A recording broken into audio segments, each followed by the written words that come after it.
All right, ladies and gentlemen, welcome back to episode 5 of the Love, Death, and Movies podcast. I am one of your hosts, Ash, and join with me today is once again only Harry.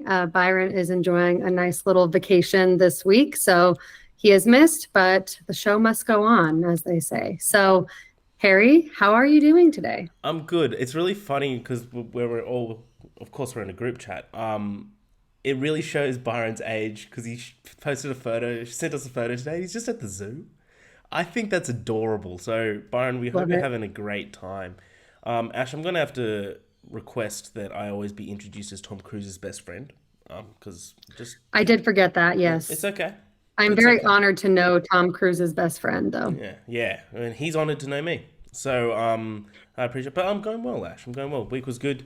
It's coming to the end of the year, which I think we all can all say thank fucking God. But yeah, no, Thank God. it's good. I'm sure that you'll go into the subject nature of this film, but I watched a lot of films of the specific director. But yeah, but overall, my week was grand. How about yourself? Awesome. Yeah, no, my week is good as well. And yeah, this episode is going to be really fun today. We decided to change it up and we are going to be walking through David Fincher's filmography as The Killer dropped on Netflix today. So, well, today for us in the US, Harry's in the future. He I is am. on to November 11th, but it dropped on November 10th. So, yeah, we thought it'd be fun to walk through. We're going to go through every single one of his 12 feature films in order. And we will talk about them, our thoughts on them, and we will end with a ranking of all the movies. But before we Ooh. get into that, I did want to just shout out some exciting news that the strike is officially over for the actors. Obviously, the writers were able to reach an agreement. I think it was earlier last month, but they were still waiting on the actors to get what they want. So they were still out there striking and making sure they were getting a deal that was fair. And they were able to get an agreement this week. So very exciting. I know you're excited. I know I'm excited to talk about more 2023 releases. And I know just excited for the actors and for just the film industry in general that this is going to be a big shift, that they actually were both able to get what they wanted and get what was fair. Absolutely. Like I'm so glad we all get to talk about movies, of course, and that people are getting paid what they deserve. The the idea that I'm glad is now completely gone of replacing people with AI. How was that on the table to begin with? I get it's like business tactics. It's gonna be cheaper. Go fuck yourself. To be honest, that is ridiculous. Exactly. So I'm glad that I don't know the full details. I'm not sure if the full details of the deal have been released yet until it's all been voted on. But I know that I read an article that from SAG they said that the AI is completely off the table and it's a historic pay rise. So all in all, it's a fucking win for the actors. So well done. Yeah, that's amazing. Yeah, the AI actor thing just pisses me off to no end. I saw It's somebody nuts. share a clip from like a newer Disney movie that was made. I can't remember who shared it, but it was like literally like robotic looking computer people sitting in stands with real people. It's like Yeah, it looked every, terrible. 3 people would be an AI. And it's like, why? Just pay an extra 30 background actors. Like, what's wrong with you? So Yeah. very happy that was included. So yes, just wanted to shout that out before we get started with our episode today. But before we jump into, I guess, David Fincher's filmography, Harry, what else have you been watching? I know we've both been watching and rewatching a lot of his films this week, but anything else that you wanted to make note of? Yeah, well, I watched like 90% of what I watched this week was Dave Fincher. I got to go to the Sydney premiere of The Marvels, which was good fun. I'll probably wait to do my full review of that until Byron's back because I think Byron's planning on watching that, so we'll probably do that next week. But all in all, like just super top line. I had way more fun than I thought I would. It's a mid tier Marvel movie for me. To be honest, probably lower mid tier. It feels like they're just desperately trying to get to the new thing. Probably the worst villain I've seen in quite some time. Just super fucking forgettable. Like the motives were there. It was just written so terribly. But I tell you what, Miss Marvel fucking carries this whole fucking movie. Like, we'll get more into it when Byron's back. But the fact that the whole advertising campaign is around the post credit scene kind of says what the studio thinks about this film, in my opinion. So I watched that. Interesting. But yeah, we'll go through the full review when we're back. I also watched Pain Hustlers on Netflix. Have you seen this? It's the Chris Evans and No. Emily Blunt about like the opioid epidemic and the like them I wasn't selling. interested in watching. I love her as an actress, but I just refuse to watch something that I feel like is just like some C Netflix movie. Yeah, my review is very much. Wait, let me bring up my review. It's kind of amped. This is just trying way too fucking hard to be Wolf of Wall Street, and it's true. And it really feels like I don't like. I like these movies where it's literally getting a cash grab off the opioid epidemic, which has ruined so many people's lives. So yeah, I gave it 2.5. I don't think it's worth your time, to be honest. But that's literally all I've watched, other than about 12 David Fincher films. So, which we'll be going through. But what else have you been Yeah. watching? Yeah. So I did not get a chance to rewatch all of Fincher's movies, but I have seen many of them multiple times. So this week I actually watched a little bit of everything when it was I wasn't watching his films I hadn't seen. So starting with last Sunday, I watched two movies that were both excellent. One I had not seen, which is Mulholland Drive, which I Nice. highly recommend that you guys both watch. That's a David Lynch film. Very weird. Much sexier than I thought it was going to be as a film. It was very unexpected, but it was good. Very interesting, very kind of out there premise, which is pretty standard for him. And then I've been watching the Harry Potter movies, so I got through Prisoner of Azkaban and Goblet of Fire, like two of my absolute favorites. So Hell those are yeah. both bangers, obviously. And then watched Austin Powers the other night, That deserves a a sequel. rewatch, That deserves another one. obviously. I love the What do you Austin mean, Powers. like a fourth one? Yeah, yeah, like a new one. Yeah, because I think it's a great Yeah. trilogy. People give shit to Goldmember. I love that movie. Yeah, that's the one I've seen the least. I've seen the first one the most by far. And then the second one, and then the third one kind of that was like the weird phase where they were trying to have like every singer become an actress. It was like back when they were having like Beyonce and Ashanti and all these people like That's try to right. become actresses. That's right. um, That has yeah, and then oh, go the ahead. Goldmember has one of my favorite quotes of all time by Michael Caine, where he's like, two types of people I hate in this world: racists and the Dutch. Fucking unreal. Just whoever wrote that, spectacular. Well done. Pretty good Well done. impression there, Harry. Thank you. And then the last one I watched was just last night. Actually, I watched rewatched Stick It. Have you Oh, seen Stick I It? love Stick It. I saw you logged that, and I was like, fuck yeah, I should watch Stick It. Yeah, my review is pretty funny, but yeah, that movie is honestly better than I remember at first. Like the first 25 minutes I was rewatching it, I was like, "Oh, this is just like a really cheesy, like typical like 2000s movie." And then as it got like through, I was like, "This is actually a pretty empowering movie. Like this has a strong feminist message. I dig this." And it actually has a decent coming of age story as well. It's not like groundbreaking or anything by any means, but I definitely loved it as a teenager, and it was better than I remembered on rewatch. So Hell yeah. yeah, definitely a fun week. Lots of variety for me. So that is all I've been watching. So with that, we can jump into Mr. Fincher, who I know we are both majority just a fan of his films. So we'll walk through them all. I did just want to throw out there before we jump into his first feature film. This is a man who built a early career directing music Yeah, videos, he's done like 70. so many music Yeah. videos. So it's interesting to make a transition from that into definitely more gritty, more thriller, mystery style movies for the most part. So yeah, very interesting kind of start that he had. But that brings us to his first feature film, Alien 3 from Yeah. 1992. Yeah. All right. Yeah, let's talk about Alien 3, Ash. Oh, sirens on my So end. it's okay. That's not one that I have gotten a chance to rewatch. So I will be honest, it has been a minute since I've seen it. But I do know that, correct me if I'm wrong, this was one that was written and like the studio was super involved in it. And he got brought in like much later. to Yeah. direct this thing, Th- right? this is a film that he hates. He's openly said that he hates, Yeah, and people nowadays criticize him, being like, "Oh, why didn't you have more control?" As you said, he before this he directed 70 music videos. He had no control. He wasn't David right. Fincher when he made this. So like, we're criticizing the film in this next 5 or 10 minutes. We're not criticizing David. All right, we're not David. This isn't about you. I'm sure you're listening. But David, what the fuck was this? Like, what the fuck was this? You said you didn't rewatch it. Lucky you, Ash. Holy smokes, this movie's terrible. This movie's awful. It's almost the worst Alien, which is nuts to say.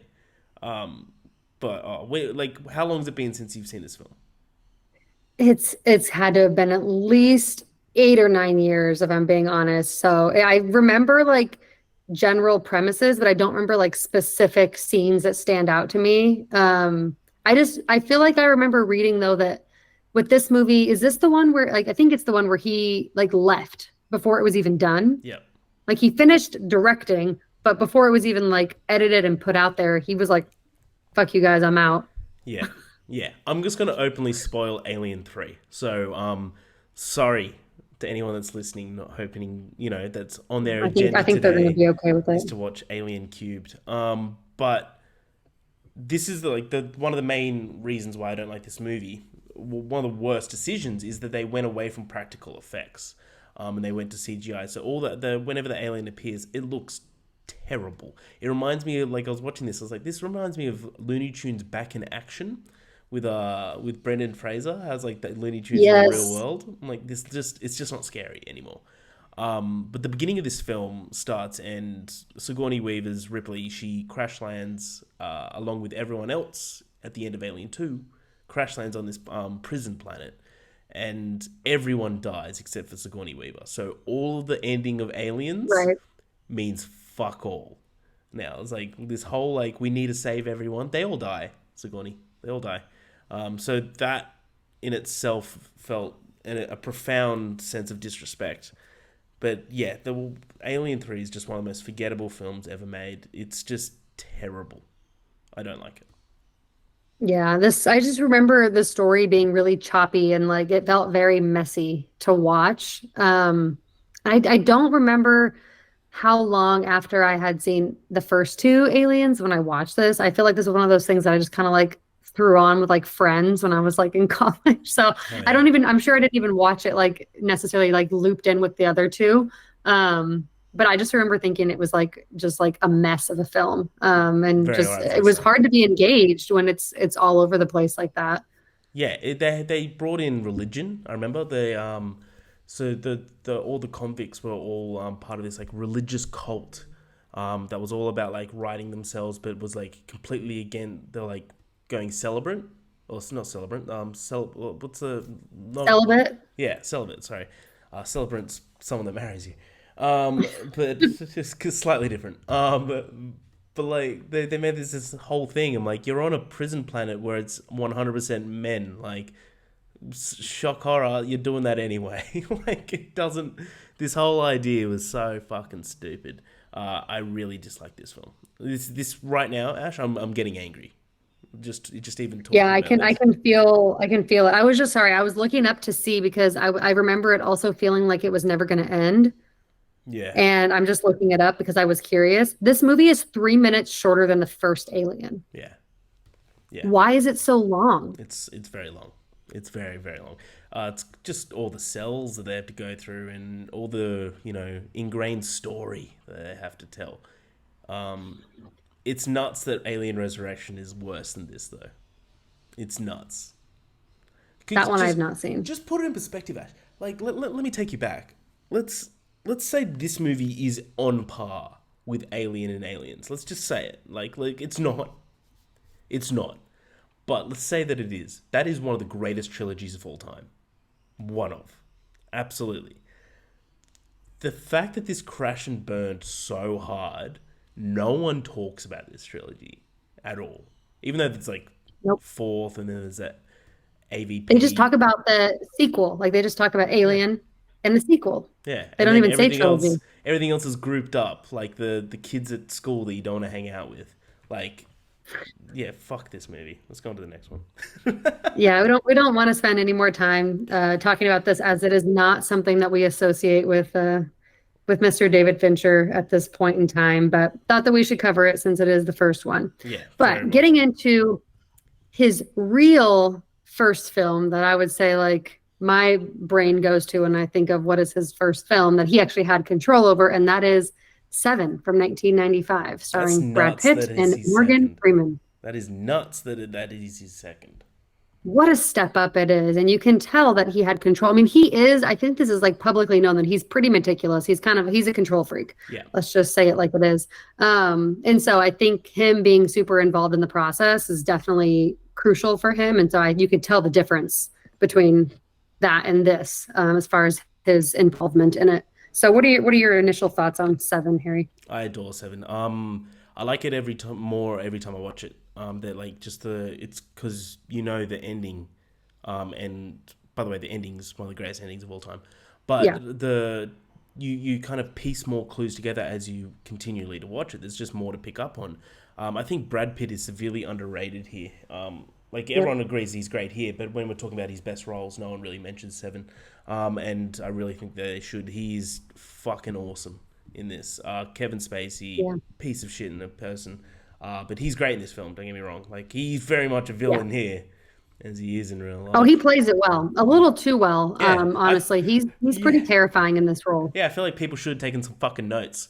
And yeah, probably shouldn't go that way. But I adore this movie. I love a good detective story, and I think this is one of the Yeah. best thrillers of all time.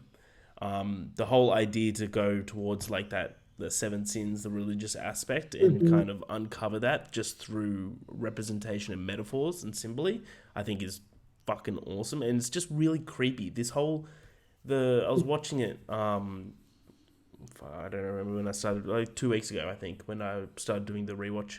Um, it just felt super suffocating the entire film, and I think that's Mhm. really to do with the cinematography. That everywhere you go is damp, everywhere and moist, and just gross to be around. And I think that really was done like on purpose by Fincher. As you said, he's very meticulous. He's one of those guys that takes like 200 takes for a scene, just to make sure he gets it correct. Yeah, it's so gritty, and I think the way that the settings are done and like the cinematography, like you said, make it where you almost feel like you're kind of immersed into it, even though it's not a place you want to be immersed into. It does help absorb up like the story as it's going. And I feel like because of that, the pacing works really well.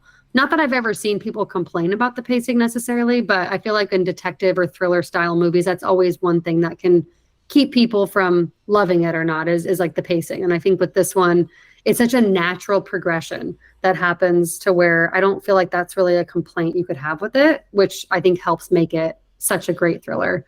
I think this was the second Fincher movie I ever saw if I remember correctly. The first one being Fight Club, and clearly it started my obsession with Brad Pitt. He's one of my favorite actors of all time, and Nice. he's killer here. I mean, he's just so naturally good at playing this type of role. Yeah, he's awesome. All, like no one's talking about the relationship with Fincher and Brad Pitt because they've done a bunch together now. They've done what, three? They did Benjamin Button Fight Club 7. That's right, right? Yeah. That's pretty good. They love each Yep. other. They understand each other. I agree. I think Brad Pitt's a severely underrated actor. He's entertaining as all hell. Like, but yeah, this era of Brad Pitt is probably my favorite era of Brad Yeah. Pitt, next to this 90s. new modern fun era that he's just like he's got his money, he's got his legacy, he's just having fun now. But yeah, I wholeheartedly agree. Movie's so good. The Yeah, ending, the ending. Yeah, I was gonna say I've seen people complain that like, on rewatch this doesn't hold up as well because you know the ending, but I disagree. I think that like you said, is the more you've seen it, the more you can kind of piece together little hints and clues along the way that kind of make it clear where the ending's gonna go, but that doesn't necessarily take away from it. Of course, it's the most shocking the first time you see it, but I don't think that that necessarily makes rewatches like less effective, in my opinion. I think the performances are so good that I'm very like captivated by the whole movie, even on multiple rewatches. I think I've seen it like 4 times now, and I still love it every single time. yeah, it's so good. What's in the box? What a line. What's in Oh, the what's in the box? box? The box. Her pretty little head. Great fucking Oh movie. God, yeah, Kevin Spacey, please just yeah, he's. We don't want to talk anymore about him, but that role, I think, definitely he killed what they were trying to accomplish there. Let's Yeah, just say that. this is definitely an area where we got to separate the art from the artist and Yeah. really just be like, that was fucking well done. Go away. Like, yeah, Yeah, for if people sure. want to get into that argument, then let's you have to take away what all of Polanski, all of Kubrick's filmography. There's a lot of shitty people out there that have Yeah, made a lot of great art. Usually the worst kind of people make some of the best art, yeah. unfortunately. So, Nicolas Cage, you know. um, yeah. Yeah, So yes, seven is definitely up there for me, as far as, one of the first ones I saw from Fincher and definitely helped kind of get me into his films, I feel like. he, So I'm definitely a big fan of that gritty style. And I think that really showcased what he was going to be able to do. Like, yeah. if you really think about like the rest of his films, like that one really set the tone, I feel like. Oh, for sure. But it it had a moment for him to be kind of typecast as a director to do these like always these gritty, dirty, gross films that like Hmm. are like super close to reality. Which we'll go through other ones that he completely doesn't do that, which is awesome. Like he could have very Yeah. much kept doing movies like Seven, like Fight Club, like Gone Girl, like Zodiac, whatever. But and he would have still been known as one of the greatest to ever do it. But the fact that Hmm. he still has these other films that we'll go through, Social Network, Curious Case of Benjamin Button, others, like it goes to show how good he is. But he could have very much Hmm. typecast himself because, as you said, like this was the first film that he did that you could tell he had creative control, and yeah, he could have taken that and run, but he didn't. Yeah. No, definitely.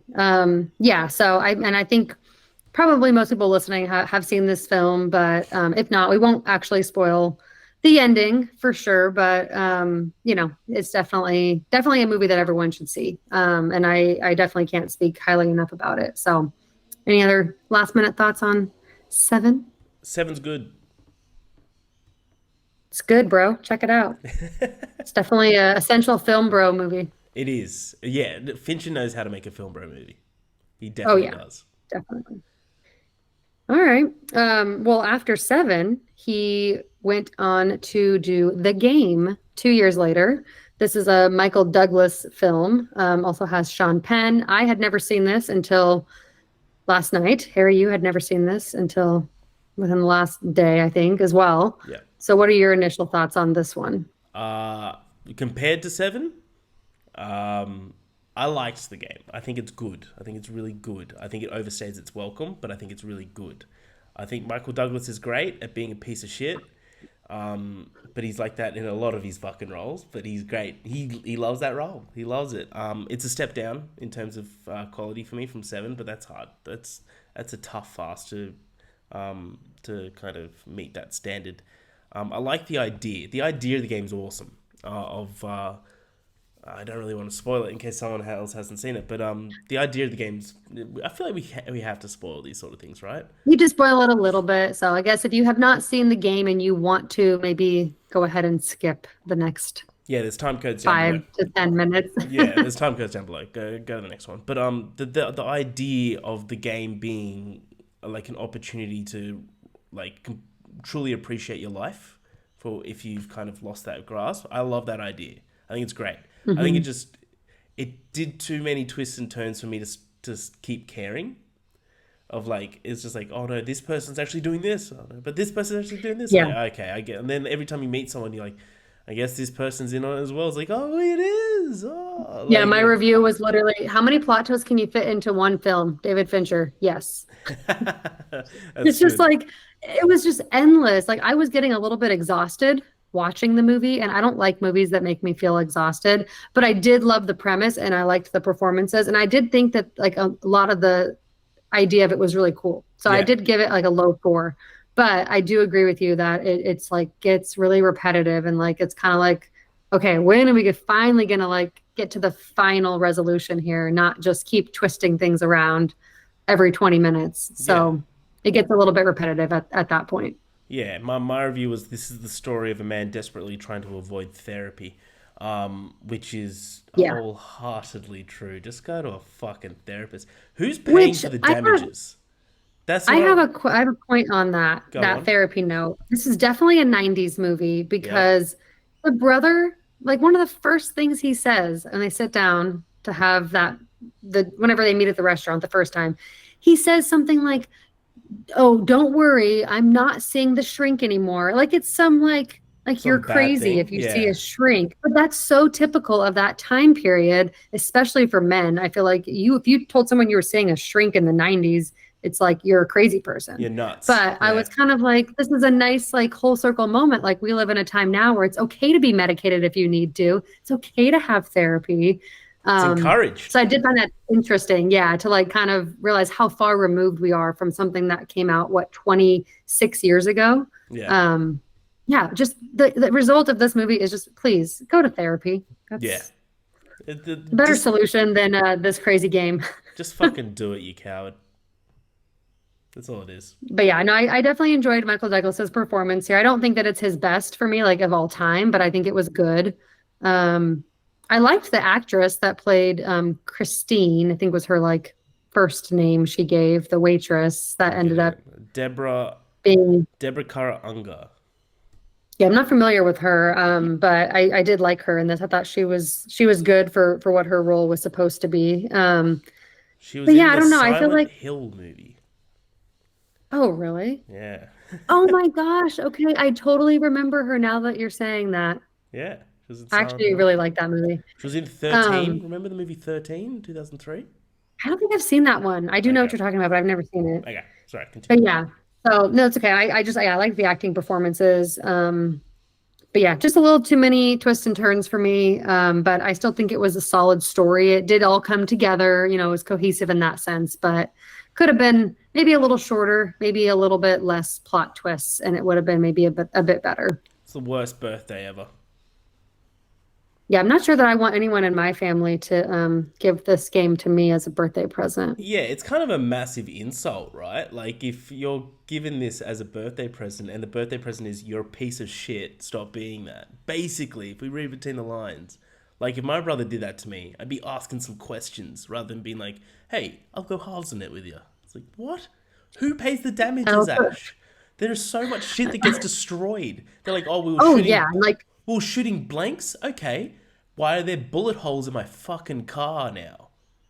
No one. well, and like, how does he know all these people to get them all involved? And like when he falls through the fucking building and like all the glass, it's like that was all so expensive. Like I Oh, don't understand where all this breakaway money is coming glass. from. Breakaway glass. Yeah, there was also breakaway poles and beams that he fell through as well, is that? Like, oh, What did the t-shirt say? I got drugged and and woke woke up up in in Mexico. Mexico, and all I've got is this t-shirt. That was the like that was a part that I actually like laughed out That was loud good. That was a at. good point. Yeah, that was good. That was a good little moment. So yeah, the game is definitely interesting, definitely, a little bit unique. And I guess in Fincher's filmography, it definitely has its own style there, but not my favorite. No, no, I think I liked it a little bit less. That I think it's good. I think it's really good. I think you need to watch it if you want to, like, if you like Fincher films, just to get like a grasp of his Mhm. evolution. But yeah, Yes. I do believe it overstays its welcome. Yeah, well, that's a great segue into a movie that definitely has a strong plot twist the first time you watch it, and that is Fight Club from 1999. So I have seen Fight Club definitely at least 8 to 10 times. It was the first Fincher movie I ever watched. Nice, nice. And I have loved it since I saw it. I know people tend to hate on this movie. It has unfortunately become the face for certain types of men that is not a healthy thing to want to try to be like. Yeah, Unfortunately, Tyler Durden has had that effect on lots of young men. But this movie had the right idea as far as what it was trying to message. But unfortunately, I think it's just been taken wrong by the wrong audience, maybe. I don't know how you would describe what I'm trying to say, but what are your thoughts on Fight Club, Harry? I don't know that we've talked about this movie yet. I like Fight Club. I want to be careful here because this might receive hate. Fight Club's overrated. Putting it out there, like it's a 4 out of 5 for me. It's a low 4 out of 5. It's great. Sorry, there's neighbors outside arguing. If you can hear that on the mic, my bad. Uh, They just watch Fight Club and they're arguing. They're having their own fight club. Yeah, they're having their own Fight Club. It's great. Don't get me wrong, but this idea that it's a fucking masterpiece is, for me, incorrect. It's really good. I think the twist is brilliant. It's one of those movies that, again, like Seven, that you rewatch it has rewatchability, which is for a movie to have a twist that's kind of rare. But like this has a lot of rewatchability. The idea that you want to be like this person is nuts. He lives in a fucking rundown house. Go have some self-respect. Yeah, the whole metaphor of basically like it's all about masculinity, of course, whatever. But the like having all about self-confidence and stuff like that, I fuck with that. So fair enough. I'm all for that. I think Edward Norton's amazing in this film. Like everyone talks about Brad Pitt. Brad Pitt's just fucking ripped. All right, that's why people want to be him because he's ripped as all hell. I get it, man. We're all been there, whatever. But We've all been there. Yeah, we've all been in those fight clubs, But yeah, I think Edward Norton's brilliant in this. It's an awesome fucking script. It's a great. It's a tight script. The pacing's brilliant. It's just one of those other movies that he makes that kind of I put them in its own sort of subgenre of Fincher films where they're like, as I said, like they're claustrophobic, they're dirty, and they're gross films, and like Seven, like Fight Club, like Zodiac. That this is just in that type of echelon. That I do think that it's like a high mid-tier film of his. We'll go through the rankings later, spoilers. But I do like how everything in this movie has a fucking purpose, which is kind of what elevated this from the game for me. That this is much better than the game to me. Much, much better. But the game, there was a lot of stuff where it was kind of just the same clue, the same purpose, whilst everything in here has a different purpose, even down to the fucking soap. I think that's awesome. So like the amount of rewatchability of this film is insurmountable. It very much has a place in modern pop culture, which is deservedly so. Like the idea of it is kind of like being done again and again and again now, which I guess like what's the form of flattery? What's it called when you copy someone? You know what I mean? Is the best form of flattery. I'm like blanking on the word, but I know what you're whatever trying that to say. is best form. It's gonna come to. I'm gonna yell it out while you're talking about it. But yeah, so very rightfully so. This movie is great. I just think that it's incredibly overhyped now. So if anyone's hasn't seen Fight Club yet, don't go in expecting a masterpiece. You might think it's a masterpiece. Well done. I hope it is for you. But for me, it's just overhyped. It's really fucking good. It's a 4 out of 5, but it's not even for me. It's not even in his top 3 films. Spoilers. Yeah, I think I'm not going to say where I have it ranked yet, but I love this movie. I do rate it much higher than you. But I also, it was my first film of his that I saw. And I will say when I was like a young teenager, when I watched this, I was probably like 18, 19. And it was one of the first like films that I saw. Like when I say that, I mean like not just like some movie I grew up with or some like younger, teenager movie. Like this was one of the first like movies that I saw. It was like this one and Pulp Fiction were one of the first 2 movies I really like fell in love with film. And so I think for me, I have a little bit of an attachment to it. Plagiarism. But on rewatch, what is it? Plagiarism. Plagiarism is the best form of flattery. Yeah. Sorry, continue. Yep. Okay. So yeah, I definitely think I like it more than you, but I understand all the points you're making. I think this is kind of one of those ones like American Psycho. Unfortunately, it's been picked up by, I would call it the wrong audience, and I might get hate for saying all of this. I don't honestly really mind too much because it's just my opinion, but I do think they've been received poorly by the wrong type of person, and that has kind of made both those movies kind of like misunderstood. Like this one is speaking so much to toxic masculinity, and it does it in a good way in a lot of the part of the movie. But I think people have kind of taken it and have the wrong impression of what this character is supposed to represent. And unfortunately, it's made it to where the fans of this movie, I feel like, have made it become very overrated because of the way people speak about it and overhype it so much and make it seem like Tyler Durden is like a god character. when that's really not what you're supposed to leave the movie feeling like. Yeah. So in that sense, I am a little bit bummed that as a society we can't like take it the way that it was meant to be. But I enjoy it for what it is. I really love all the performances, especially Edward Norton is obviously fantastic. Helena Bonham Carter is amazing She as dominates always. this movie. She dominates. Yeah, I adore her in her this film. whole aesthetic and look just fits this gritty movie so much. And I love a movie where you have to ask yourself so many times, like, what's real, what's not real. Like, I love anything that kind of makes me question, like, what's reality, what's actually happening, what's the character's perception, what's my perception. I love that kind of thing in a film. So for me, this is definitely up there. But that's not saying much because I love a lot of his films, obviously. But this one, I think I like more than most people. I'd probably be one of those people who would say that it's not overrated, technically, like Cool. based on the rating of it. But I understand why you feel that way. Yeah, So, I feel like I'm cheating on the film. I gave it 4 out of 5. I think it's no, great. you're Yeah, not. You're really not. yeah, but I think it's great. Yeah, my main problem with it is that people describe it as a modern masterpiece, and like if you think that, I get it. fuck yeah, I'm so glad you do. But yeah, just for me, it's not.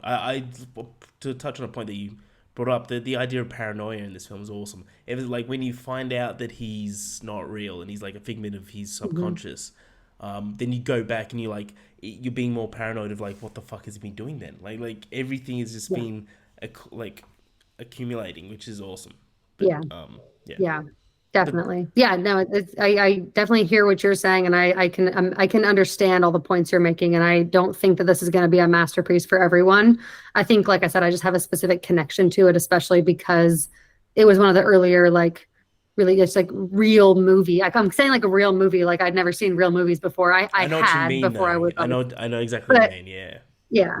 So I have that attachment to it, and obviously a big fan of Brad Pitt, so that helps as well. Oh yeah. And of course, the abs help, of course. Yeah. All 8 of them.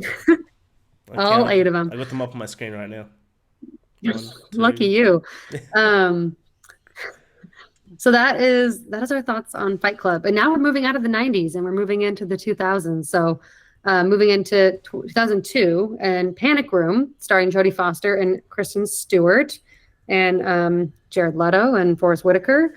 And we just both watched this. I think maybe you had seen it, but I have just watched it for the first time this week. Yep. And I thought it was really good. I think it's a little bit of an under the radar one for him. Doesn't have a lot of logs on Letterboxd in comparison to other films. It definitely doesn't seem like as many people have seen this one. Yeah. So, what are your general thoughts on it? I really like Panic Room. I grew up with this movie. My mum loves this fucking movie. When it comes to my love for Jodie Foster, it was brought on by my mum. Like, my mum adores Jodie Foster. She just texted me before this, being like, just watch Nyad. Jodie Foster's awesome in it. I'm like, she's awesome in everything, Barbara. Her name's Barbara. So, I went into this rewatch knowing that I was going to enjoy it. It's a very simple film, which is good and kind of goes against it in terms of his filmography. Hmm. But it just gives Jodie kind of reign to do whatever the fuck she wants, and she's a badass in this. Um, Yeah. I really really love this film. It's a simple self-contained film. It's a great well made thriller, where you just you're always on edge. You're always like praying Yeah. that the everything just keeps going wrong for them. Is what I'm trying to say. It's like where you start to be like, all right, they're safe, and there's like the phone lines are cut. You're like, fuck, and then they're like, all right, well they can get another phone. It's like, oh well, they're about to gas the room. Like, fuck, well they blew that up. Oh well, they're gonna notify the other people, It's and just then like, when is it gonna stop and then being she's got horrible fucking for them? diabetes. You're like, fuck. Ugh. She's like, oh, it's just Yeah, rough. I take back everything negative I ever said about Kristen Stewart. Now that I've seen her in a lot more, She's and great. especially like this movie when she's young, she is a great actress. Yeah. Jodie Foster carries for sure. Like Oh, yeah. she led this movie. I don't have strong opinions about Jared Leto one way or the other, but his character in this was insufferable. Yeah, he was So I was gross in happy when this. he was gone. Yeah, and Forrest Whitaker, it was kind of weird to watch him in that kind of role at first. It wasn't really believable at first, but as it built up more and more, it started to become a little bit more believable I for me, and he agree. started to Yeah. get a little bit better. It's like you don't really see him as the bad guy, but then when you realize that like he's just in there just for the cash and he's actually just a Yeah, tech guy, I'm like, okay, I get that now. He fits that role. that yeah, it's more believable. I mean, the whole concept of just they weren't supposed to be there. I mean, that's always for it makes for an interesting thriller, suspenseful story when it's like, okay, Yeah, they We didn't got want to to do like this. switch Yeah. gears because they weren't supposed to be here. Then it's like the mom and daughter have to switch gears because this is not obviously what they were expecting for their evening.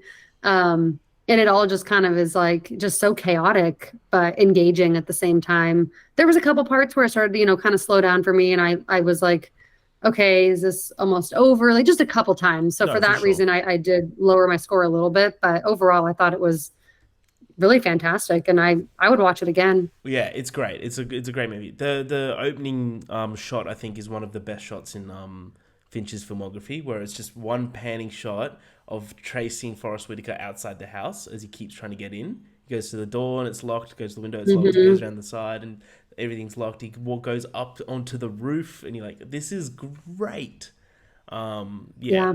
So I think that's opened brilliantly. But just that moment where Forrest comes back and shoots the guy in the head. Spoilers. Shoots the guy in the head is it's so liberating. I love that movie. Yeah. Jodie Foster's a bad bitch. I fucking love her. I know. I I love you, miss her Jodie. and more stuff. Well, Yeah. Yeah. Come January, she's in True Detective.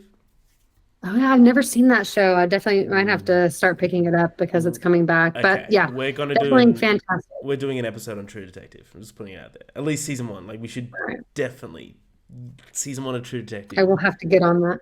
It's so good. It's like one of the best seasons of I've television heard ever. that. Yeah, Yeah. yeah. I always see it on those lists of like what are the best first seasons to ever exist. I'll definitely have to check it out because I do think that she is pretty underrated. So anything that she's in, I will always watch. Yeah, she's awesome. Um But yeah, Panic Room is great. So definitely check it out if you have not already.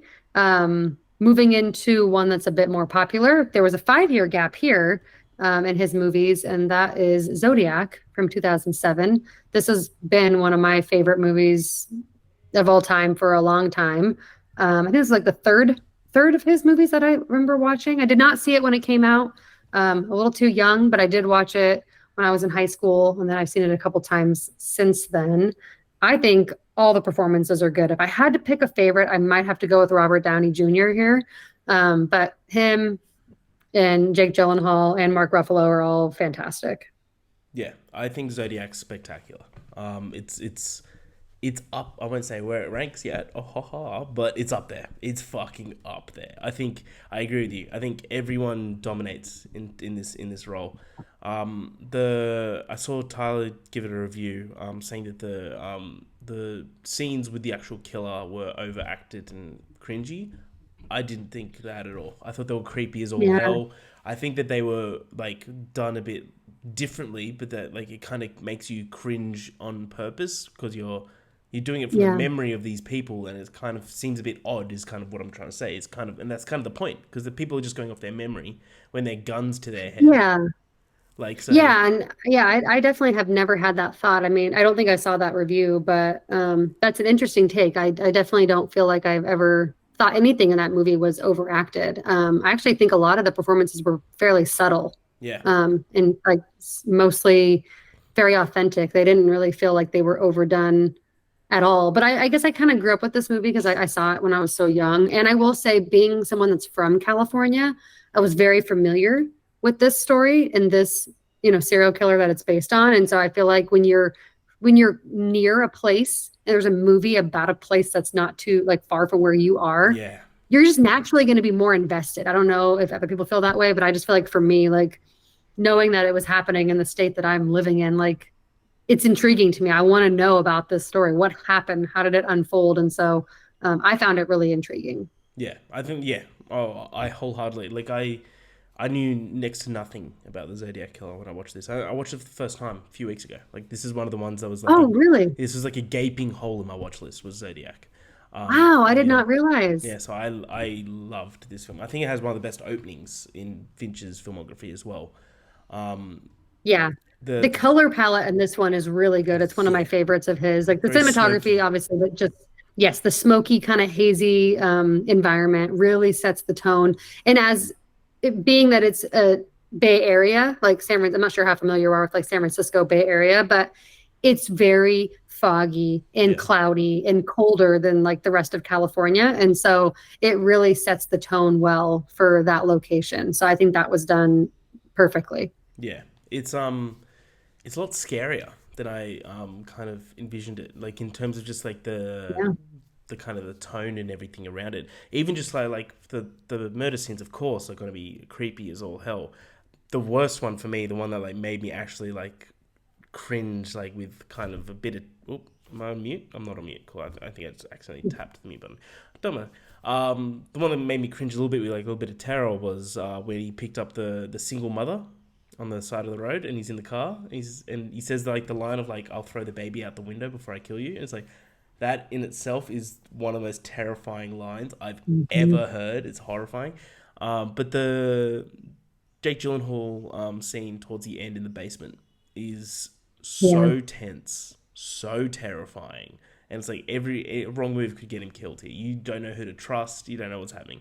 And I think He's that so good in this. he's so good in this. He's so good in He's good in this. everything. I mean, let's be honest, but Yeah, he's really good in this. Robert Downey Jr. I definitely think is like my standout, but Jake Gyllenhaal is obviously amazing. He's amazing in everything, like I just said, and I even think like some of the supporting actors, like Brian Cox and some of the other people, are also like they just all are very committed to what they're playing. And it's hard to do when you have these kind of stories that are based on real life serial killers because it's a dark theme and it's obviously like affects real people in a real way. So you have to be very delicate in the way that you approach it. And I think it was done really well. yeah, wholeheartedly agree. Yeah. Yeah. Great movie. I don't want to keep going on because I could talk about this one for a Yeah, while, but we will move on to the next one. Which is one that unfortunately I have not rewatched since it came out. And that is The Curious Case of Benjamin Button. I remember liking this when it came out. I was a teenager when it came out. I thought it was very sweet, very wholesome story. Obviously loved the main two actors, but it wasn't one that like I was super attached to or that like to me will ever be a favorite. But I do think it's a decent story and it definitely all comes together. It is a bit long in my opinion, yeah, but I still think it's very good. yeah. That's kind of the best way I would describe it. I love Curious Case of Benjamin Button. I was kind of the same with you when because I originally watched it when it first came out, and I haven't rewatched it since until this rewatch, and I liked Mhm. it when it came out. But like my one critique still remains the same. It's too long. It Yeah. does drag, so that does discredit it. It's not as good as Fight Club. All right. It's not as good as Fight Club. Don't worry. But I really liked this rewatch. I had a lot of fun with it. It's such a sweet story. My review is, let me just get it up. My review is very apt. This is 2.5 hours of Brad Pitt just getting hotter. And holy Actual. smokes, this guy can age like fine wine. I really like this movie. It's kind of like a. It reminds me a lot of Forrest Gump in a way, where Forrest Gump's more of an epic. I do put this on like that epic sort of storytelling of just like this one person's life throughout, and I normally love those films, which is kind of why I think I really like this. I love those like long films that are all about a person's life from start to finish, like Goodfellas. So that's kind of like why I really like this film for sure. I think Kate Blanchett is one of the greatest actresses to ever live. And Yes. she's I think she's my second favorite actress of all time, just behind Toni Collette. Um, Australia That's represent. valid. Australia represent. It happens. But yeah, it's a bit too long in the tooth, for sure. But Yeah. following this man throughout his whole life of everything that he's gone through, and even just down to the reconciliation he has with his father, is so well done. And like these issues that he has to deal with, that are like completely flipped to of like what we would have to deal with like going into old age, of like he's going into young age, and he Hmm. like the minor spoiler for Curious Case of Benjamin Button, that like he chooses to leave his family because he doesn't want his wife. I'm not sure if they got married. Well, let's say they did. His wife and to raise two kids because he would be going towards adolescence. Um, Yeah. so I love that idea. That idea is like kind of just it's it's kind of like the reason why you look at dementia and see it as the most terrifying disease of all time. Yeah, that's kind of what I was while you were talking, I was thinking to myself, like, I really should rewatch this. And I apologize to the listeners. I should have done it before this, but it's just too damn long. It's Didn't too have long. enough I time. get it. I get Um, it. But I've heard from other people who have rewatched it as they've gotten a little bit older, like in their late 20s, 30s, and say that they do enjoy it more on rewatch. I do wonder now that I'm a little bit older and I've aged a little bit myself, I feel like my perspective of some of those themes would be different watching it now. And so I do want to give it another go just because now that you're talking about that, especially like the idea of like dementia, I think it will hit a little bit differently. I Yeah. still always remember that scene though of them walking on the sidewalk when he's just a little wee lad. We lad. Yeah, it got me, it made me cry definitely the first time I saw it, but it definitely comes full circle in the whole movie, and it is a really sweet story. Yeah, and to shout out to Tilda Swinton. She plays this side character that just appears for maybe 20 minutes of the film. She's awesome, and her character is amazing. She's And awesome at everything. I was just talking about that earlier today. her character is like she wanted to swim between the coasts of England, and like do that one swim, and she tried it, and she got like a mile off the finish line and stopped and got too tired. And she'd always told herself, this was like 20 years before. She goes, I'd always told myself that I'd go and redo it, but I just never did. And then like Benjamin's just like, you should like basically just talks up, and it's just like Hmm. the whole messaging is just to always believe in yourself, sort of thing. And like Yeah. to and even he's like, and he even mentions that failure is sometimes the best success. Um, and then towards the end of the film, he like looks in the at the screen, and she's done it in her old age, and he's just like, yeah. And he like walks away. And it's like this idea that this man has just left so many impressions on people throughout his whole life is so beautifully done. I love this film. This movie's great. Yeah. My, Yeah, you're kind of making me really want to rewatch it. So I feel like give it I'm a try. definitely going to do that Yeah, because I do think it's going to hit a bit differently. Now that I'm actually an adult, not a 15-year-old who doesn't really give a heck about anything. yeah, So yeah, I'll be looking forward to rewatching it. But this was definitely a tone shift for Fincher. And oh as we yeah, talk about the next one as well, this was definitely where I feel like he started to kind of, I guess, spread his wings into other types of films that were kind of not his standard formula. So yeah. I'm looking after at that, I'm looking at Letterboxd at the moment. The top review is kind of similar to mine, but like the 2 hour wait before Brad Pitt gets hot is more suspenseful than Hitchcock. Holy smokes! When that time change happens, you're like, oh, he's hot as fuck. Like it's very amped. So definitely it just deserves a rewatch just because of that. there's one that says dermatologists hate him. People are so funny with their reviews. I wish I could be this funny. That's great. That's making me laugh. But yeah, definitely a movie that deserves a rewatch. But yeah, definitely an interesting shift for him, and I'm glad that he did because I think you're right. He would have done well to stay in his kind of normal formula, but I think it's good to branch out as a director and try other things. And It's this one's actually, I think, mostly loved, so I think it was a good thing that he branched out. it's nuts to think that this is made by the same person that did Seven. Yeah, Nuts. Yeah. 100%. Yeah. And then let's move into one that I know we both could talk about forever, but we won't because we have to keep this decent time here in this podcast. But The Social Network from That 2010. was his next. Wow. Yeah, that came after 2 years later after Curious Case of Benjamin Button. Nice. So I don't think that it's a hot take to say this is one of the best and a perfect screenplay if I've ever seen one. I think that is a pretty common opinion about this movie. But it is interesting to me that it is kind of one that tends to be lower rated overall. And like when Really? you're not just talking about Letterboxd, but IMDb and things like that, it's definitely a lower rated one. It's like 7.5 out of 10. And it's barely a 4.0 on Letterboxd. It spent a lot of time at a 3.9. It only recently went up to a 4. So thought that was interesting, but love to hear your initial thoughts. I know you just rewatched it. I rewatched it this week as well, and I still rate it very highly. Yeah, Social Network's one of my favorite films of all time. It's weird that this is a comfort film for me. Like I watch this so often Hmm. that it's like it's I just get comforted by the story. What modern biopics, well, not even biopics, what some biopics do incorrectly is they sugarcoat shit. They don't show the nitty Yep. gritty, the bad stuff, to make you kind of dislike the person that it's about. That was like kind of the main criticism of Bohemian Rhapsody, of like they basically made this guy Yeah. look like a god and didn't um, include any of the stuff that made him look like a piece of shit. Social Network throws that out of the window. They very much Yeah, make Mark I really Zuckerberg. hate Mark Zuckerberg when I Yeah, leave this movie he's a in his fuck you piece. flip-flops. Yeah, he's a he's a piece of shit. In this film, at least, who knows how he is nowadays? He should fight Elon Musk and get that settled. Yeah. But I adore this film. I think this is one of the best scripts ever made. Top 5 easily. Yeah. Aaron Yeah. Sorkin. He deserved that cameo. Did you see the cameo that Aaron Sorkin did? I was in Yes. where he's like they're going through the investors and they met with Aaron Sorkin and I was like, oh, it's Aaron. That was cool.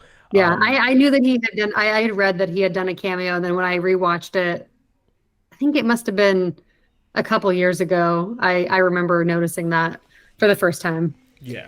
So yeah, the script's incredible. Sorry, there's people outside my apartment just yelling at each other. The script's incredible, but one thing that isn't touched on enough is the soundtrack. The score is Oh, it's so good. remarkable. The doo boo boo is so good. It's like one of Yeah, my favorite scores it of all sets the time. tone so well throughout the entire movie. You talked about a couple movies being like some of his best openings. This one, Yeah. for me, is my favorite opening, maybe of any movie ever. Maybe not Shout ever, out but Rooney it's Mara. up there. Okay, did you know that this took 99 takes? That one scene. 99 takes. And it's all dialogue. Boom, boom, back and forth. They're just both like quip after quip. I mean, 99 takes. Like, That's so God bless them. tiring. Yeah. Oh, And it's a tiring conversation to watch as an audience member, but in the best way possible. yeah. It sets you up to really see who this guy is.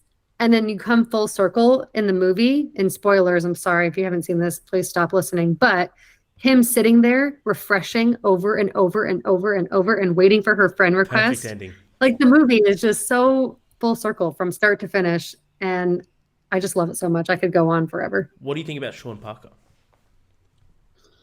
Like as far as Justin Timberlake playing him, I think it's first like off, I just think in it's general. hilarious that they got Justin Timberlake to play the guy that Oh invented yeah. Napster. I think that's Yeah.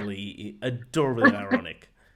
But as a person in this film, how he's depicted, are you on Eduardo's I side? mean, what is it? Are you on Eduardo's What'd side? you say? Oh, I mean, yeah, I definitely don't like the way that he went about everything. I don't necessarily agree with like the greediness and kind of the way he wanted to take things, but it's kind of to be expected when someone's trying to build themselves up to be, $1 billion company in Silicon Valley. Um, but yeah, no, I mean, I think he's a piece of shit. I mean, obviously that last scene there where he's wired in, and he's just being a Oh, total so dick good. to Eduardo, and obviously him ending up with 7% and Eduardo ending up with basically nothing is total shit. I mean, it's just a shitty thing to do. Doesn't isn't But that one of the greatest like lines that like kind of just makes your heart fall? It's like 0.03%. You're like, oh, what? Like, yeah, no, my heart breaks every time I watch that whole scene, and then him storming out. You just sent it to me earlier when you were watching it, but him storming out of there and walking over there one of the and best. throwing I mean, just one of my favorite scenes in movie history. Andrew Garfield can do no wrong. I love that man so much. Um, You better that lawyer up, scene is, asshole. Because I'm not coming yeah, back my for third. favorite. Not coming back 30%. I'm coming back for the whole thing. Yeah, he does fantastic. That's actually my introduction to Andrew Garfield was this movie. I saw it when it came out, obviously. I was just a young 17-year-old. And I loved it. And I love it every time I rewatch it. So I really have nothing but good things to say about this movie. I think it deserves all the credit it gets. I think it's crazy to think that like people would give this like less than a 4 out of 5. Like I understand if it's not your favorite movie of all time, but not liking it or respecting what it is, like my brain can't fathom it. Yeah, I think this is one of the greatest biopics of all time, by far. Yeah, I think as yeah. I just to touch on what I said before is like it because it doesn't hold back. It shows each side. Hmm. It shows like I'm very much on Eduardo's side. I get why they did. If they went all with Eduardo, they probably won't be anywhere near as big as what they are now. Um, but they showed Eduardo's downfalls and they showed his like what he was doing for the company. Like they kept trying to gaslight him, or kind of tarnish his image, being like, "Oh, Eduardo's in New York. He's at an internship, yada yada yada." And then Eduardo came Hmm. back and visited. He's just like, "I quit the internship on day one. I've been working from New I York." told you that. He He's like, "I told him that told you too. this." He's like, Yeah. oh yeah, that does ring a bell. Like, so like he very much is like and then to be diluted to 0.03%, fucked. Oh, this movie's so Yeah. good. Bow, bow, Yeah. bow. We could go on forever. But yeah, I literally have nothing bad to say about it. I think it's actually, Harry, this might be what was the beginning of our friendship on TikTok. I Oh think I really? made a video and you commented and you said, I saw the social network, so I hit follow or something like that. Yeah, probably that sounds It was something like like that. over So a year ago. So full well, circle moment for us as well. there it is. Um, now we have a podcast, so obviously we both love similar movies. Amen. Um, but yeah, that is our thoughts on the social Should network. we Next was the girl with the, should we take this moment to announce that we're diluting Byron's share down to 0.03%? you want to be as shitty as Mark Zuckerberg and Sean Parker? Byron's like, what does even that mean? Yeah, I don't know how we do that with a podcast, considering we're not making any income from this, but we'll Except for the see. We'll see where billions, we pan out. billions and billions and billions. Well, that's all coming from your best friend, Tom Cruise, Oh, no. obviously. I call him TC, but yeah, you can call him Tom Cruise. Yeah, TC. All right. yeah, TC. All right. Well, I don't know what TC thinks of Girl with the Dragon Tattoo, but I would be curious to know what you think about this movie. I have only seen it one time and it has been a minute, and you just rewatched it. So I will let you lead this conversation. I really like Girl with the Dragon Tattoo. I this is the first time I've watched it fully actually because I used to not like the film because of there's a couple of scenes that are super graphic and gross, and I used to stop after that scene being like I can't watch this. This is fucked. So I watched it full circle. It's great. I think Daniel Craig's awesome in this, and it really shows why they picked him to be Knives Out because it's very much like he's a great detective. He's so believable as a great detective.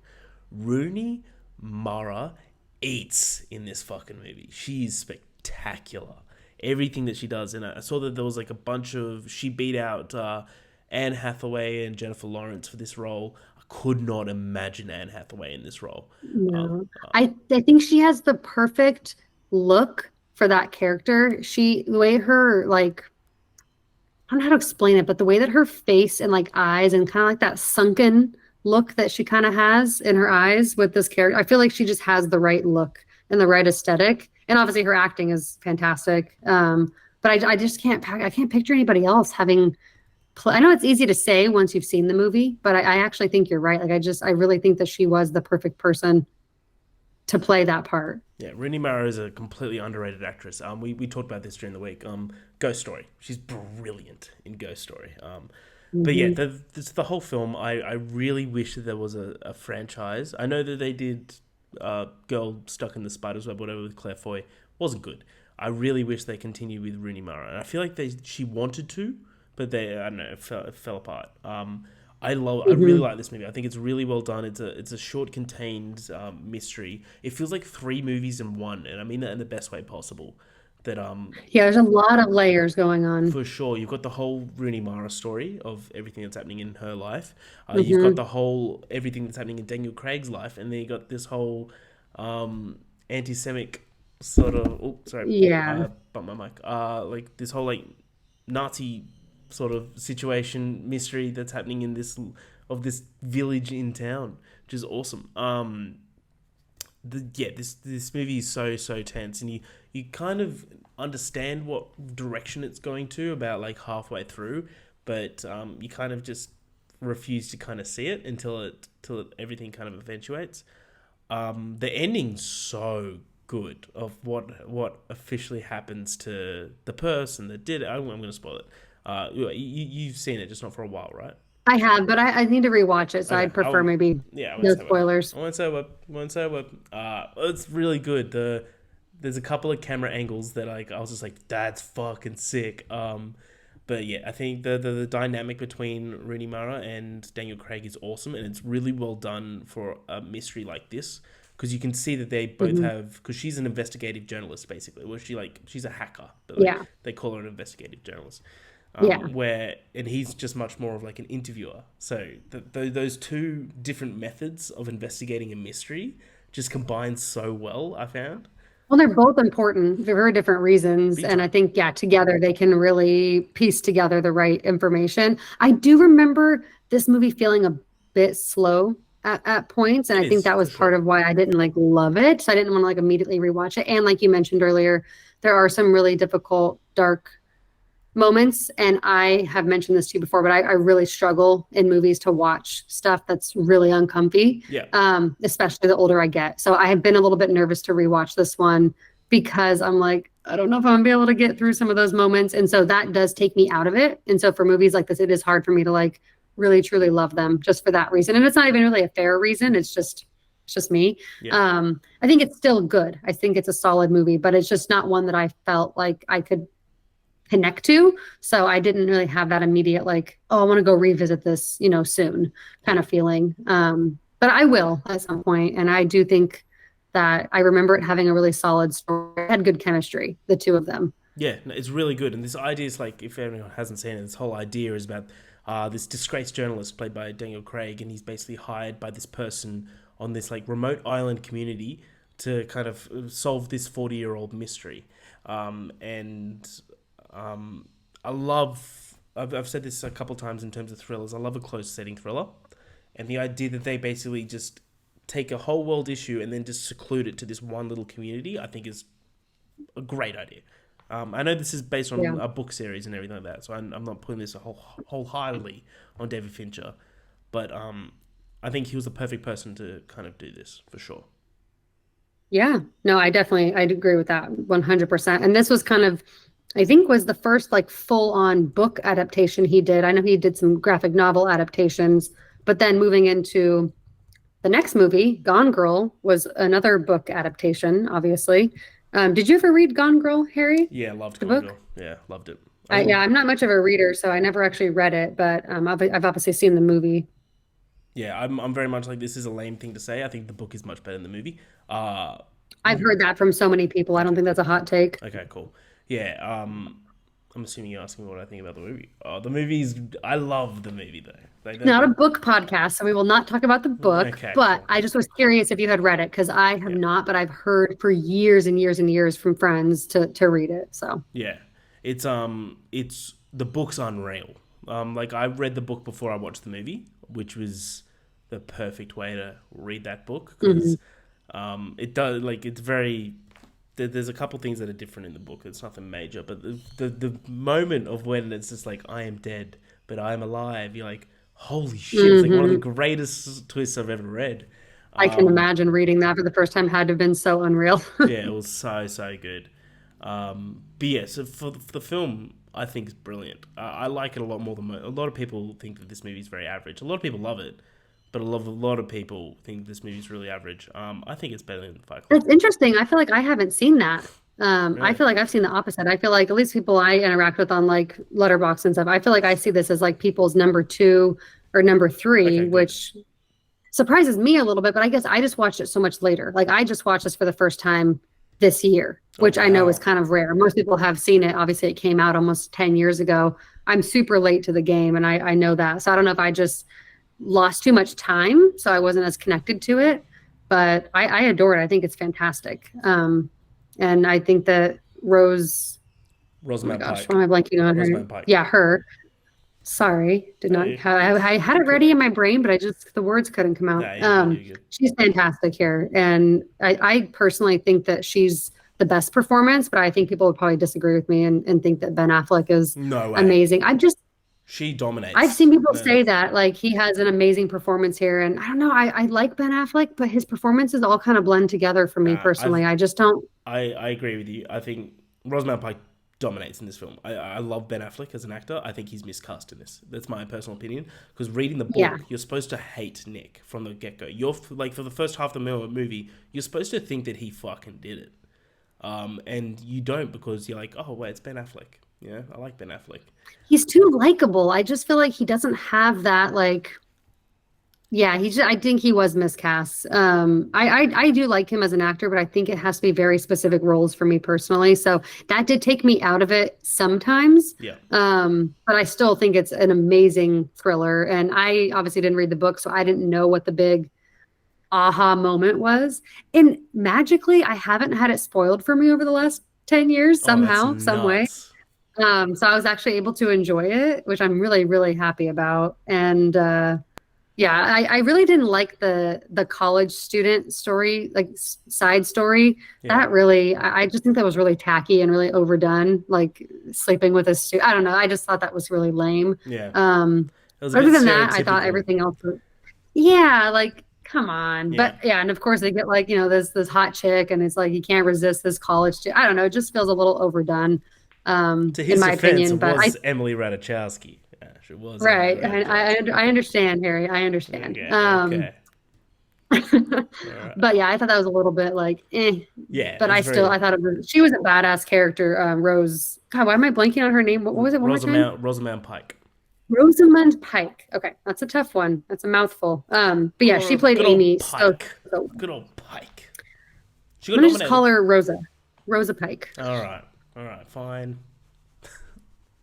But she got But yeah, she was nominated. fantastic. She did or didn't. She did, yeah. She got nominated She for did Best not win. Actress. Though. No, no, no. She did not win. Yeah, I think she definitely deserved that. I think that she had to play, I feel like, so many different versions of Amy that I feel like that alone, like she was playing like seven different people all in one movie, Yeah, is kind of how it felt towards the end. yeah. Oh man, I love But this movie. This movie's great. It's so fucking it's a good. great one. Yeah. Better than Fight Yeah, Club. I definitely get it now. I'm glad I finally watched it. But interestingly enough, you jump forward from this movie. There's a pretty big gap in films, but I did want to shout out just really, really briefly Mindhunter. David Fincher Yes, directed 2 seasons of this amazing show that I will never get over the fact that it's done it's and done. not Yeah. coming back. Not over it, never will be. But I did just want to shout that out because that is one of my favorite series that Netflix did. I think Ash, it's so, so well done. it's insane that you've watched Mindhunter but not True Detective. Because it's like I love Yeah. Mindhunter. I do. It's like a 9 out of 10 to True Detective's 10 out of 10. Like it's like if you I like will that watch it. movie, you will love True Detective. Yeah. I Oh, love detective or like cop or like, different mysteries. So I'm sure I'll love it. But I just wanted to give a little shout out to that because that happened between Gone Girl and Mank, which was the next film from yay. 2020. I know you don't want to spend too much time talking about this one. Me I just neither. watched it for the first time this week. Definitely a bit slow and boring throughout. I did enjoy Gary Oldman. His accent was a little bit off in this movie. I don't know if he was like trying to sound American or he was supposed to be British, but most of the time I didn't know what he was trying to sound like. So that threw me off a little bit. Um, just a really long movie, in my opinion, a little bit too long. But I, of course, have not seen Citizen Kane, so I don't know that that would change anything for me personally. I know you still don't love this movie, and I think you've seen Citizen Kane, right? Yeah. Yeah. So I don't think it'll change much for me. But I just wanted to preface that I have not seen that movie, so a little bit less connected to this story, I guess, than some might be. Yeah. I think on a craftsman level of how this movie's made is spectacular. The way this is done is really a testament to Yes. David Fincher. I think that's awesome. The most popular review on Letterboxd is I got shot on my drive home from watching Mank, and Mank was still the worst part of my night.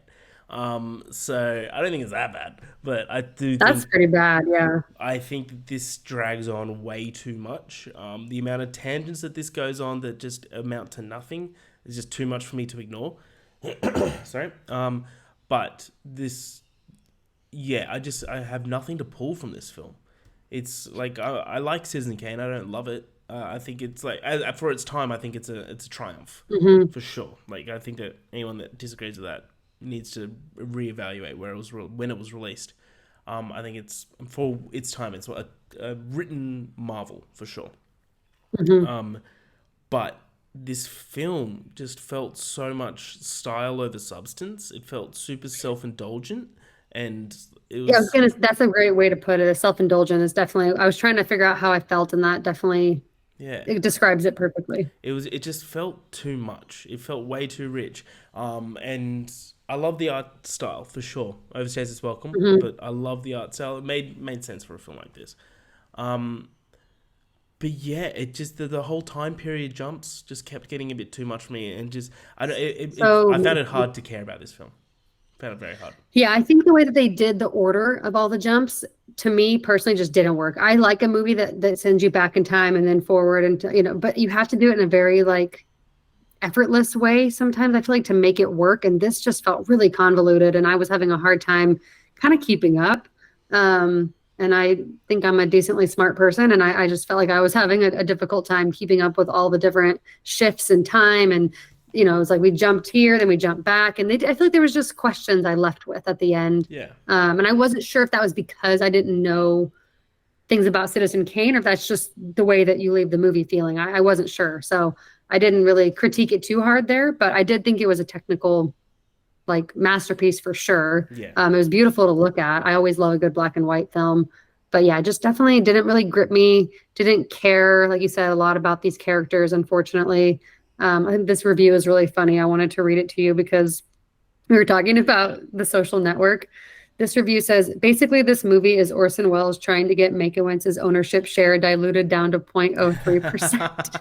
That's awesome. That's really good. So that pretty much sums it up right there. That's so funny. That's very funny.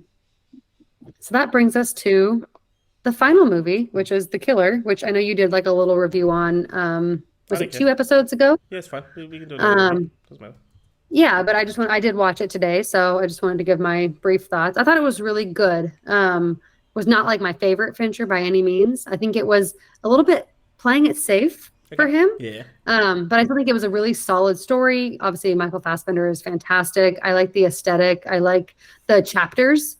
They Yeah. broke it up really well into pieces, and I think it all came together really well. I will say the ending, though, for me, I was a think I see little this a bit lot. disappointing. Yeah, I see this a lot for sure.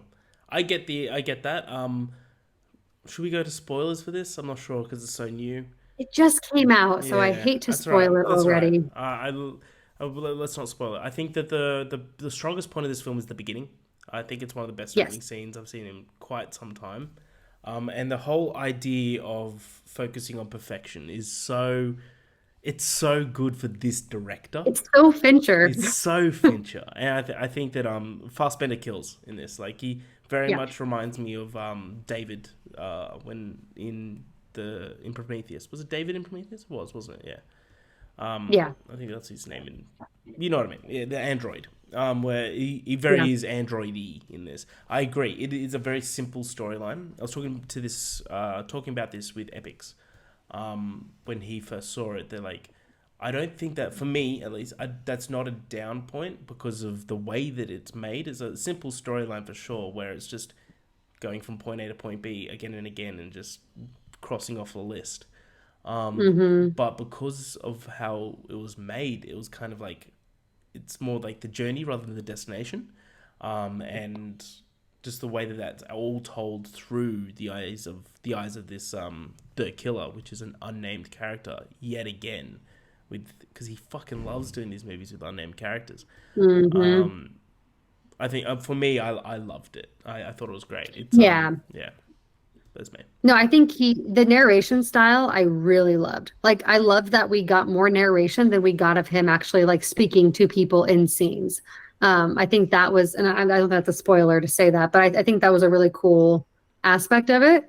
And I think stylistically it was fantastic.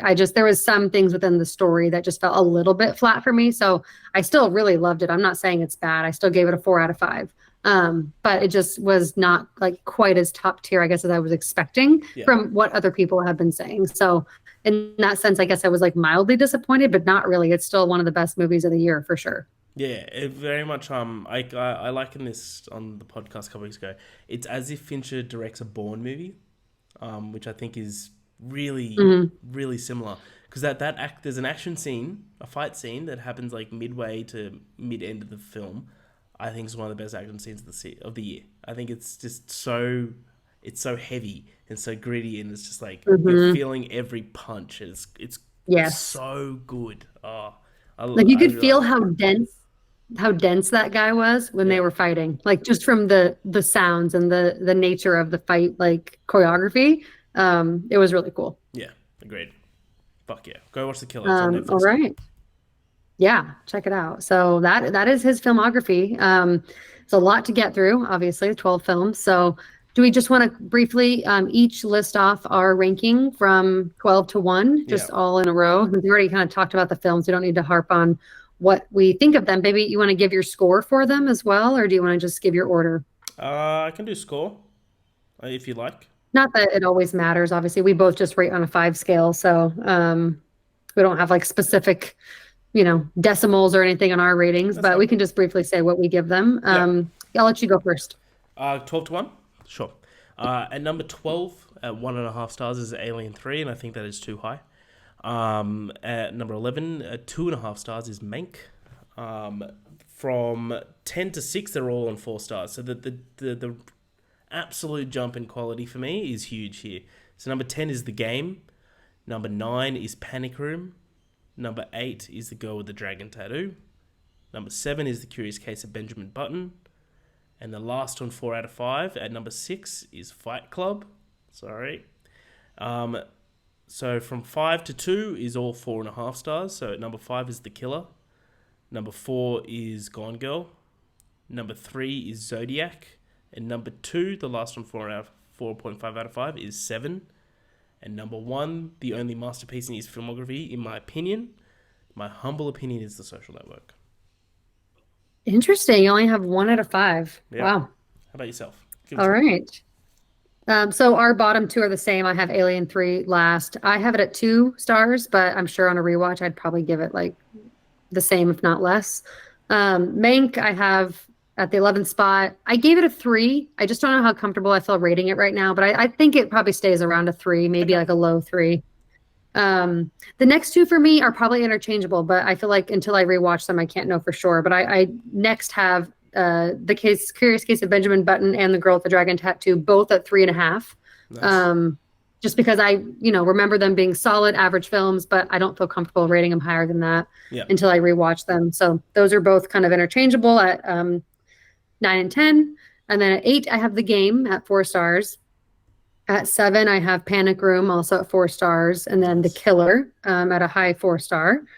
And then at number 5, I have Gone Girl at 4.5. Nice. And then, believe it or not, Harry, my top 4 are all 5 stars for Love me. that. These are all in my top 50 favorite films of all time. So I have 4 Fincher films in my top 50. I respect the fuck out of that.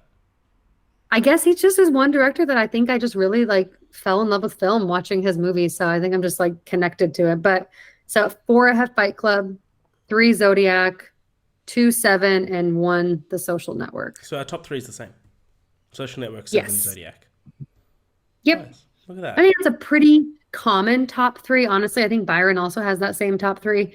But yeah, those are by far his best 3 movies in my opinion. So, but yeah, so that is wraps up our discussion on David Fincher. Thank you for listening to us talk about these 12 movies for the last hour or so. And definitely follow us on everything. But that wraps up episode 5. So yeah, follow us on YouTube, on Spotify, on Apple, Instagram, TikTok, all the things. And we thank you for listening.